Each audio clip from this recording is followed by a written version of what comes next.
Okay, I just want to do a quick tour of kind of the Kubernetes setup that we have and kind of how it's laid out right now. Um, so we're using Helm as kind of the core deployment feature and configuration for all of the services that are deployed in Kubernetes. This first file here, the requirements.yaml, is the Helm 2.0 way to define dependencies, but there's a whole bunch of third-party software that's pretty easy to integrate, but you'd integrate um, other people's software the same way, so they could um, come with the definition of a Helm chart, and then you could deploy it into your environment. And that's kind of the model that we're taking here. So these are kind of the core requirements for one of the charts. So the chart, this is the main deployment, and that declares some dependencies, and then you'd individually deploy the Helm charts into the cluster as you're trying to integrate. So here we have Vault, which is a HashiCorp product for secrets management, Nginx for our proxy, and some Elk stack configurations. So Elasticsearch, Kibana, and then using FluentBit instead of using Logstash, but just because it was easier to configure. But Logstash could be done in the same way and gives you a little bit better dissection than FluentBit does. So kind of the general idea is you have this requirements file, and then you have some values that are exposed to it, and each one, so you can see that kind of there's a combination between here's a console configuration files. So here's the vault, which corresponds with this dependency, Elasticsearch, Kibana, FluentBit.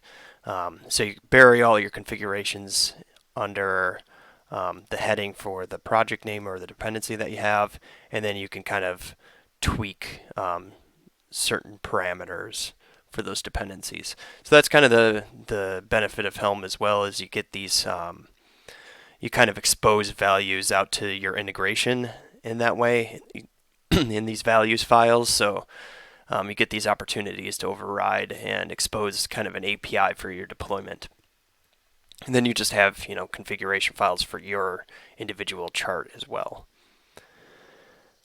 So here's kind of a standard Kubernetes definition file, and this declares your services that you have running. So this kind of looks very Docker Compose-ish. So people might be familiar with kind of, here's the command you're going to run, here's the image that you're going to run inside of the cluster, and here's the name that you're going to give it, along with things like ports and stuff like that. So one of the dependencies that we're running here is a sidecar called Consul. So Consul gives us that service mesh. How do you know the name of another service that exists on inside of your cluster, and how do you route to it? So you can use things just like DNS, but you can also do things much more advanced where you're tagging and giving kind of a list of services that support a certain tag. And then this kind of gives you a way of managing that and how to find them in your cluster. So in this case, this is a real simple thing. This guy's managing what VMs are in the system, and then there's a core UI that kind of gives you a visualization, a list of them. So that's all that's in here right now is a kind of proof of concept. So this UI, the back end of this UI service goes out and talks to this VM service. So the interesting part of that is the Consul binding that you have. So here you're declaring, I want to talk to the VM creation service, and when I do, I'm going to talk to it on, it's going to be available to me on port 8081. So it's kind of a weird setup. You're talking to it from your local host, but you have a little Consul agent inside of your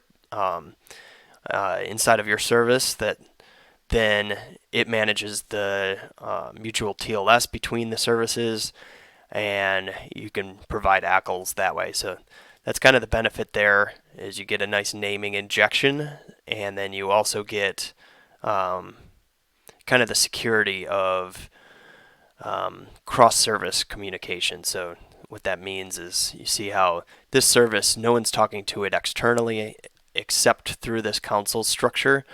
So you get to bind directly to your local host, and then Consul will kind of connect to that local host and then proxy the traffic between these services. So then back to the deployment side of stuff while we're in the editor here. But basically, this is kind of the Helm deployment. So you, from your continuous deployment service, you'll install your main Helm charts, and you can pass in parameters to that. So that's essentially what we're doing over here in our GitLab, is building all the Docker containers. In this case, we're building them from scratch.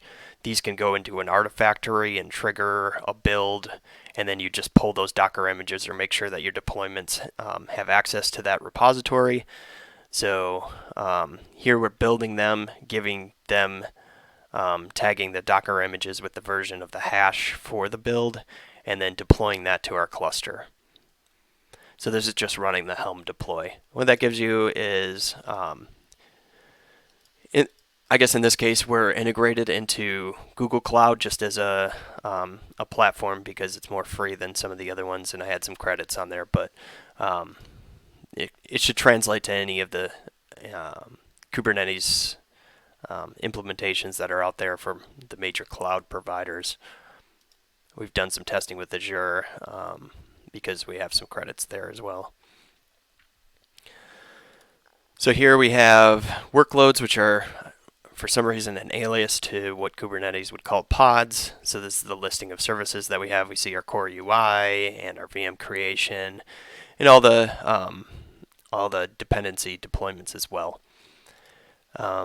Services are kind of higher level exposure to that, but this view also shows us our ingresses, which are that Nginx piece that we were showing before. But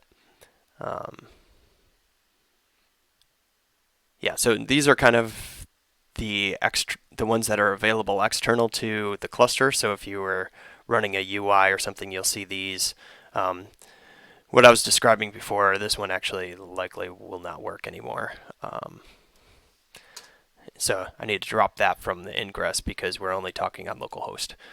But for the core UI, if I bring that up, you see, yes, there's a list of VMs that are available inside of the UI, and this list comes from the VM creation. So just to kind of prove that out real quick, there's another service. So all of our stuff from Kibana, if we wanted to view logs, is over here. So you can see, like I was saying, FluentBit is kind of a more trivial implementation because it doesn't dissect, Flask logs or anything too complicated. But let's see, not container name.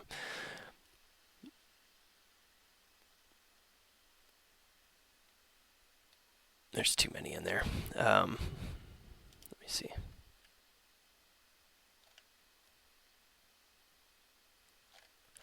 Yeah. So if we kind of take a look at some of these logs, hopefully I can pull up one of the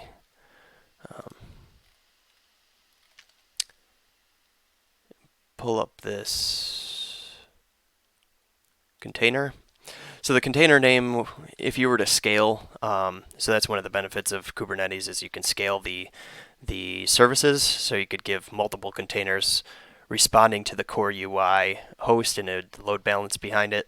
So this container name is the generic load balancer name, and then there's also an individual pod name that's the one that this is the Docker container that's actually running in there, and you see that it has a different identifier in there. Anyway, so you see VM list, it's going out to VM creation, and it's hitting it on 8081 and getting a 200, and that's where the list is coming from. I can also just quickly punch up this console. So if you look at the intentions, we have a core UI service talking to VM creation. And if we denied that real quick and refresh this page, it can't reach that anymore. You can see that in our logs.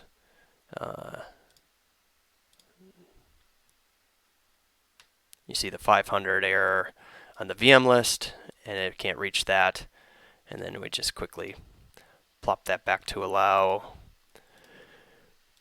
refresh, check our Kibana, and here's the 200 again. And that's pretty much it. So Consul also has a lot more features. You can do JWT on the sidecars. You can do standard monitoring and tracing. So that'll be kind of some next steps that we'll look into providing. But the core here is deployment into the Kubernetes cluster is based on Helm, and you can provide a chart and just inject the things. And then as long as you know which services you need to communicate with, you just declare those into your Helm chart. So that's the basic setup that we have now. We'll add, we have some monitoring stuff that's been incorporated, but I don't have that in this deployment. So that's it.